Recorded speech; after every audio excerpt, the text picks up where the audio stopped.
আজকে বিছানা থেকেই ব্লগটা স্টার্ট করলাম। এখন 9টা 10 মতো বাজে আর আমার বরমশাই স্নান ধান সেরে রেডি হয়ে নিজেই তরকারি গরম করে খাওয়া দাওয়া করছে, আর আমি এখনো পর্যন্ত বিছানা ছেড়ে উঠতেই পারিনি।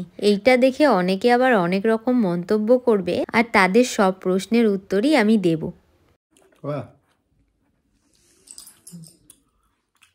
এদিকে আমি বাসি মুখ নিয়ে শুয়ে আছি আর সে বলছে খাবা, একটু খাইয়ে দিয়ে আসো। তো আমি এই ভিডিওর মাধ্যমে সেই সব মানুষকে কিছু প্রশ্নের উত্তর দিই যারা আমার এইসব ভিডিও দেখে উল্টো পাল্টা মন্তব্য করে। এই যেমন এইসব আদেক্ষেতা দেখানোর কি আছে, বা বাড়ির বউ হয়ে এত দেরি করে ঘুম থেকে উঠছে, ছেলে মানুষ নিজে হাতে খাবার নিয়ে খাচ্ছে, এটাই আবার বড়াই করে বলছে। অনেকেরই মনে এরকম প্রশ্ন থাকে, সবার সব উত্তর দিব। এইদিকে আমি দুটো মেডিসিন নিচ্ছিলাম, এই জিভের তলে দিলাম, এটা হচ্ছে বমির পাতা, আর আগেরটা ছিল গ্যাসের ওষুধ। এরপর ডাক্তারের দেওয়া একটা প্রোটিন পাউডার আমি প্রত্যেক দিন দুধের সঙ্গে গুলে খাই, সেটাই দেখাচ্ছিলাম।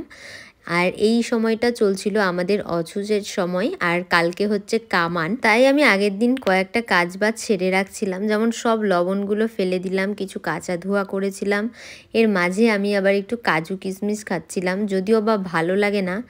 তারপর বেশ অনেকটা টাইম পেরিয়ে 12টা 12:30টার দিকে একবার আমি অল্প করে ভাত খেয়ে নিয়েছিলাম। খুব খিদে পেয়ে গিয়েছিল, তাই যেহেতু একটু পরপর অল্প অল্প করে খেতে বলেছে, তাই সকালবেলার খাবার খেয়ে ওষুধ খেয়ে নিয়েছিলাম। তারপর ওইদিকে কাকিমা রান্না করছিল আর আমি নিজের মতো করে বসে একটু টাইম কাটাচ্ছিলাম আর একটু রোদটা গায়ে লাগাচ্ছিলাম। আসলে আমি ভেবেছিলাম এই ভিডিওটার মাধ্যমে তোমাদের বলবো যে এই অসুস্থ চলাকালীন আমি কি খাওয়া দাওয়া করছি, যেহেতু মাছ মাংস ডিম কোনো রকম প্রোটিনই খাওয়া হচ্ছে না, তার বদলে আমি কি খাওয়া দাওয়া করছি। তো আজকে দুপুরের মেনুতে ছিল সাদা ভাত, আলু ভাজা, বেগুন ভাজা, এদিকে সব রকম সবজি দিয়ে একটা চচ্চড়ি বানিয়েছিলাম, আর বিট দেওয়াতে ওটা লাল হয়েছে। আর এখানে ছিল ডাল। যেহেতু পুরোপুরি নিরামিষ, তাই এক বাটি ডাল রাখাটা কিন্তু খুব ইম্পর্টেন্ট, তাই আমি ডালটা প্রত্যেক দিন রেখেছিলাম। যদিও বা আমি প্রত্যেক দিনই চেষ্টা করি সবুজ শাক সবজি আর ডাল অথবা ঝোলটা আমার খাওয়ার তালিকায় রাখতে। এদিকে খাওয়া দাওয়া সেরে একটু আঙুর খাচ্ছিলাম।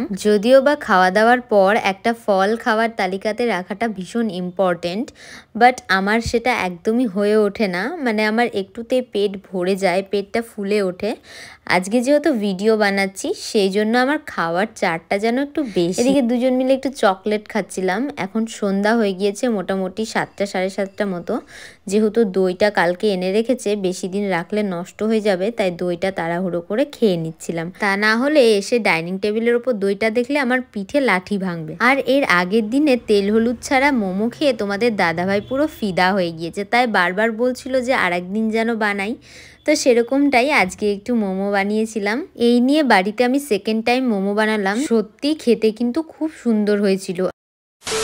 কাল রাতে আর ভিডিওটা শেষ করা হয়, আজকেও সকাল থেকে ভিডিওটা স্টার্ট করে দিলাম। আজকে হচ্ছে আমাদের কামান, তাই সব উঠিয়ে ফেলছি কাঁচা ধোয়া করব বলে। চলো কাজ করতে করতে তোমাদেরকে কিছু প্রশ্নের উত্তর দিই। একজন দিদিভাই আমাকে কমেন্ট করেছে যে খুব নামের কাজ দেখাচ্ছ, আর আরো একটা দিদিভাই কমেন্ট করেছে যে তুমি এত কাজ বাজ করছো, এইসব করছো, তো আমরা কি করব। এরকম আমার পিঠ পিছে অনেকেই আমার নামে বলে, সবই জানি, তবে কাউকে কিছু বলি না, কারণ সেটা আমার শিক্ষা, আর যারা আমার পিঠ পিছে বলে সেটা তাদের শিক্ষা। তবে এখনকার যুগে সবসময় সবকিছু শুনে থেকে যেতে হয়, তাই তোমাদেরকে তোমাদের মতো করে কিছু প্রশ্নের উত্তর দিই। শোনো, প্রথমতই যারা মেয়ে মানুষ হয়ে আমাকে কমেন্ট করছে, তো তাদের বলি যে দেখো, তোমরাও হয়তো মা হয়েছো বা একসময় হবে, তারা তখনই জানতে পারবে যে এই প্রেগন্যান্সির শেষ সময়গুলোতে এসে একটা মা কত রকম শারীরিক ও মানসিক সমস্যার সম্মুখীন হতে হয়। সারা রাত এক ফোঁটা ঘুম আসে না, এপাশ থেকে ওপাশ হতে গিয়ে মনে হয় সারাটা রাত চলে যায়। এটা তো একটা সমস্যা বললাম, এরকম শত শত সমস্যার সম্মুখীন হতে হয় আমাদের এই সময়। এই সময়টাতে মানসিক সাপোর্টের যে কতটা প্রয়োজন হয়, আশা করি সেটা কোনো মেয়েকে বলে বোঝাতে হবে না। আর দেখো, আমার একটা ব্লগ চ্যানেল আছে, আমি আমার ডেইলি লাইফস্টাইল রুটিনগুলো সেই চ্যানেলে শেয়ার করি, আর সেটা যাদের ভালো লাগে তারা দেখে। তবে আমি তো কাউকে জোর করে বলি, আমার ব্লগগুলো তোমাদের দেখতেই হবে, না হলে তোমাদের কঠোর শাস্তি হবে। তাহলে যারা উল্টোপাল্টা মন্তব্য করছো তাদের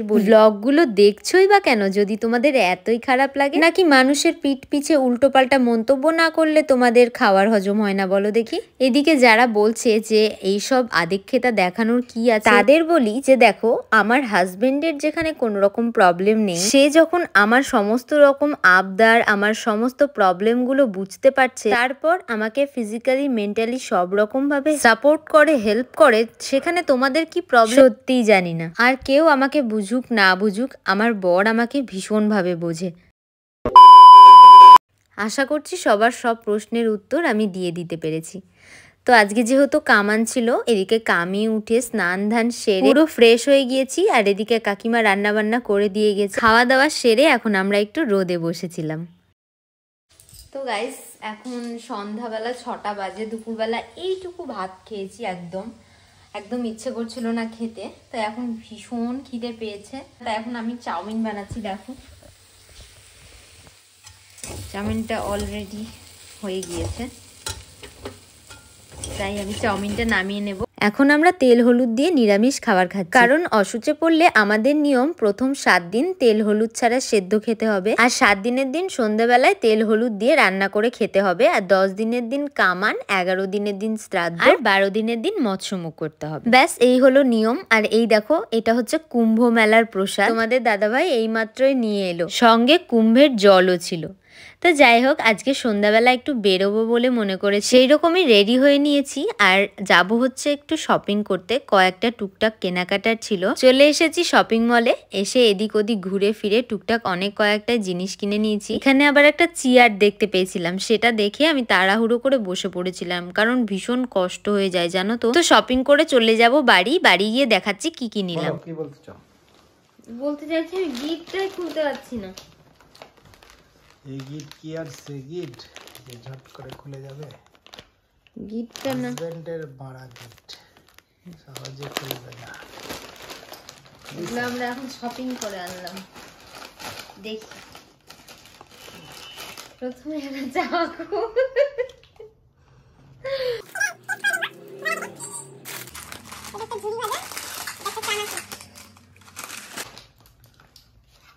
বাটি, দাগ দাগ পড়া বাটিটা কি আমরা দেখে নিলাম না? ঠিক আছে, মেজে উঠিয়ে দিতে হবে। এটা দুটো বাটি, এটা দুটো বাটি, 6টা গ্লাস। জল খাওয়া যাবে, চা খাওয়া যাবে, হরলিক্স খাওয়া যাবে। প্রাইসটা দেখাও। কিটা প্রাইসটা হচ্ছে 79 অনলি। আমার বরের পছন্দের, আমার সংসারিক বর। টুকটাক অনেক জিনিস কিনা হয়েছিল, যেমন কাপড়ে দেওয়ার ক্লিপগুলো, তারপর এখানে কুরকুরের একটা বড় প্যাকেট নিয়েছিলাম, একটা টমেটো কেচাপ নিয়েছিলাম, 2 রকমের বিস্কিট, আর এদিকে 6টা জলের বোতল। বোতলগুলো অফারও চলছিল আর দেখতেও বেশ সুন্দর, তাই নিয়ে নিলাম। সব খুলে খুলে দেখালাম, তুমি ওর ব্যাগে ভরো। আমি কাজ বাড়িয়ে দিব আর তুমি কাজ করবা। একবার করে কাচো, একবার করে ধোও, একবার করে লাগাও। এত কিছুর মধ্যেও আমার কোনো চাপ নাই। হ্যাঁ, সোজা আছে। প্রত্যেকবারের মতো এবারও বলছি আর বারবার বলতে চাই, সত্যি আমি ভীষণ লাকি যে তোমাদের দাদা ভাইয়ের মতো একটা হাজবেন্ড আমি পেয়েছি, যে কিনা সবার চাহিদা, সব কিছুর চাহিদা নিজে একাই মিটিয়ে দিতে পারে। আমার খারাপ সময়, কঠিন সময়গুলোতে আর কেউ সঙ্গ না দিলেও তোমাদের দাদা ভাই যে সারা জীবন আমাকে সঙ্গ দিয়ে যাবে, সে আমার সঙ্গ ছাড়বে না, সত্যি আমি আজ এটা বুঝি।